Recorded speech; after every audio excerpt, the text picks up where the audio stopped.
Singrauli NCL के जयंत एवं दुधीचुआ परियोजना के विस्तार को लेकर चल रहे भूमि अर्जन की प्रक्रिया में बीते 3 दिन एनसीएल द्वारा जारी बुकलेट में शासकीय भूमि पर बसे लोगों को उपेक्षित करने पर एनसीएल की भेदभाव नीति के विरोध में बुधवार को आधा सैकड़ा महिलाओं ने एनसीएल मुख्यालय पहुंचकर प्रदर्शन किया। यह सभी महिलाएं अध्यक्ष, प्रबंधक, निदेशक बी साईराम से मिलने पर अड़ी रही, परंतु सीएमडी के जिले से बाहर होने की जानकारी मिलने पर उन्होंने एनसीएल प्रबंधन के राजस्व अधिकारियों के साथ वार्ता कर अपना ज्ञापन सौंपा।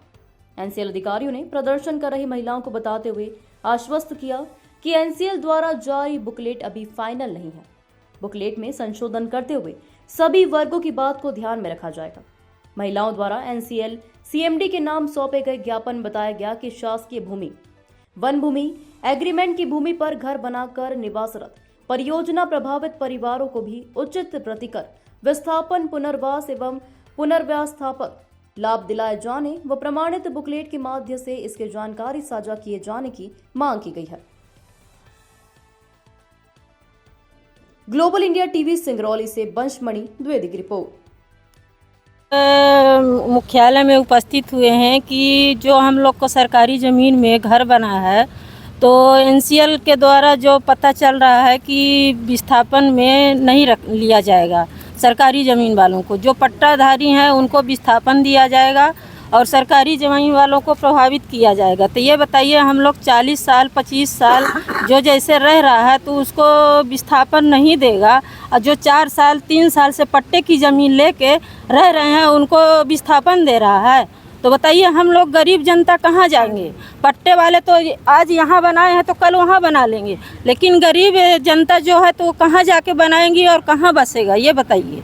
हमको एनसीएल से कुछ नहीं है, जो पट्टे वाले को दे रहे हैं वही सरकारी ज़मीन वालों को दे, बस। हम ना आगे लड़ाई लड़ना चाहते हैं ना कुछ नहीं, हमारी यही मांगे हैं, बस हो गया। अभी आप एनसीएल मुख्यालय में आई हैं, किससे मुलाकात करना है? हमको सीएमडी साहब से डायरेक्ट मिलना है और किसी से नहीं मिलना है।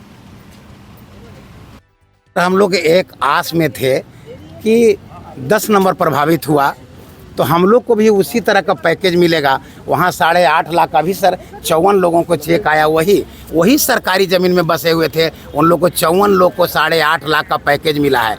घर का अलग मिला है सर, हम लोग आस में। लेकिन जब ये लास्ट 3 तारीख के बुकलेट हम लोग देखे एनसीएल के द्वारा जो प्रसारित किया गया, उसमें सर हम लोग का नामो निशान नहीं है सर कुछ। हम लोग विगत 40 वर्षों से रोड, लाइट, पानी सुविधा सारी सरकार दी है। ऐसा नहीं है कि सर हम लोग जो है टैक्स देते हैं, कभी भी नोटिस नहीं हुआ सर कि हाँ तुम लोग यहाँ से भाग जाओ, हट जाओ। हमको शासन प्रशासन, नगर निगम के द्वारा, कलेक्टर साहब के द्वारा कभी नहीं किया गया प्रताड़ित कि आप लोग सरकारी में बसे हो। हमारी सारी सुविधा दी है, रोड लाइट एकदम चकाचक, पानी की व्यवस्था है, दोनों टाइम जो है झाड़ू लगता है सर, हर चीज़ सुविधाएं। हम लोग ऐसा नहीं कि गुजर बसर करने आ गए कहीं से भाग पड़ोस के। हमारे बच्चों का एक एक कतरा सर, एक एक लम्हा यहाँ का एलकेजी से लेकर के हमारे बच्चे आज कमाने खाने लायक हो गए सर।